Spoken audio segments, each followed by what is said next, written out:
বন্ধুরা, প্রেরণা একাডেমি চ্যানেলে তোমাদের সকলকে স্বাগত জানাই।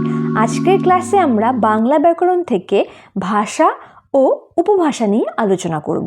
প্রথমে থাকবে ভাষা কি, তারপর উপভাষা কি, তারপর ভাষা উপভাষার সম্পর্ক এবং বাংলা উপভাষাগুলি আলোচনা করা হবে।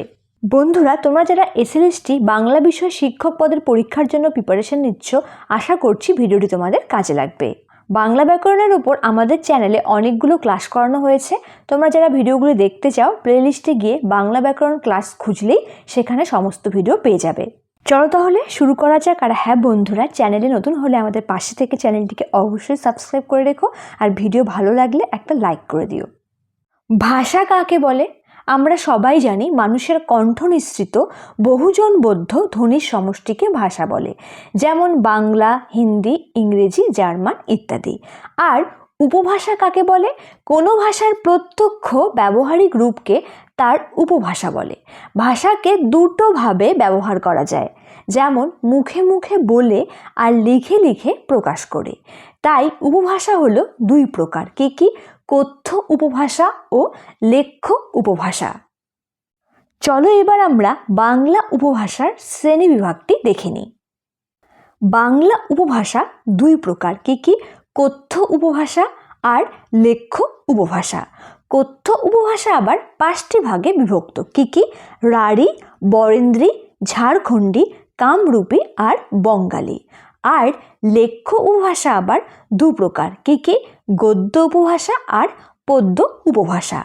গদ্য উপভাষা আবার 2টি ভাগে বিভক্ত। কি? সাধু উপভাষা আর চলিত উপভাষা।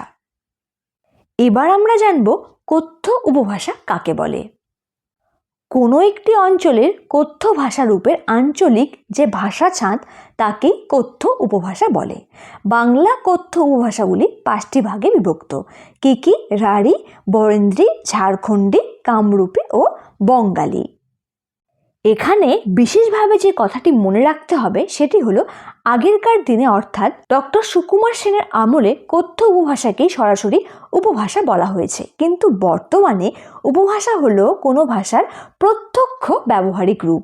আর ডক্টর সেন উপভাষার যে সংজ্ঞা দিয়েছেন সেটা এখন কথ্য উপভাষার সংজ্ঞা। এই নতুনত্বটি আমাদের মাথায় রাখতে হবে। এবার তাহলে চলো আমরা একবার কথ্য উপভাষাগুলি কোন কোন অঞ্চলে প্রচলিত সেটা দেখে নিই। রাঢ়ী উপভাষা কোন কোন অঞ্চলে প্রচলিত, অর্থাৎ তার ভৌগোলিক অঞ্চলগুলি কোথায় কোথায় দেখে নাও। মধ্য পশ্চিমবঙ্গ তথা রাঢ় অঞ্চল, যেমন পশ্চিম রাঢ়ী কোথায়? বীরভূম, বর্ধমান, পূর্ব বাঁকুড়া। পূর্ব রাঢ়ী মুর্শিদাবাদ, নদিয়া। দক্ষিণ রাঢ়ী কলকাতা, উত্তর ও দক্ষিণ 24 পরগনা, হাওড়া, হুগলি, উত্তর পূর্ব মেদিনীপুর। এসব অঞ্চলে রাঢ়ী উপভাষা ব্যবহার করা হয়। ঝাড়খণ্ডী উপভাষা কোথায় কোথায় প্রচলিত দেখে নাও। দক্ষিণ পশ্চিমবঙ্গ, ঝাড়খণ্ড ও বিহারের কিছু অংশ, সিংভূম, মানভূম, দক্ষিণ পশ্চিম বাঁকুড়া, দক্ষিণ পশ্চিম মেদিনীপুর। বরেন্দ্রী উপভাষা কোথায় কোথায় প্রচলিত দেখে নাও। উত্তর মধ্যবঙ্গ, মালদহ, দক্ষিণ দিনাজপুর, রাজশাহী, পাবনা। কামরূপী বা রাজবংশী উপভাষা কোথায় কোথায় প্রচলিত? উত্তর পূর্ববঙ্গে। কোথায়? উত্তর দিনাজপুর, জলপাইগুড়ি, কুচবিহার, রংপুর, কাছাড়, শ্রীহট্টে। বঙ্গালী উপভাষা কোথায় প্রচলিত? পূর্ব ও দক্ষিণ পূর্ববঙ্গে। ঢাকা, ময়মনসিংহ, বরিশাল, ফরিদপুর, যশোর, খুলনা, চট্টগ্রাম আর নোয়াখালীতে বঙ্গালী উপভাষার প্রচলন দেখা যায়। এবার লেখ্য উপভাষা ও তাদের প্রধান বৈশিষ্ট্যগুলি দেখে নিই চলো।